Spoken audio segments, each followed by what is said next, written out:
Өз ғалымнан, оқушы жас жалыннан, мархабатты ойшылдан, мал өсірген қойшыдан.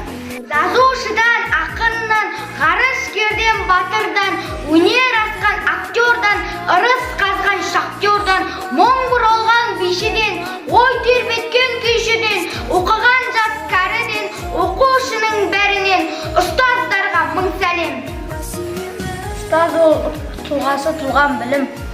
Ұлттық рухы биік, өз ісінің шебері, ұрпақ жанашыры, талапшылдай еңбекқор, Бекзат болмас пиязы, жаңа шұжықтың жаршысы, мақсаты айқын.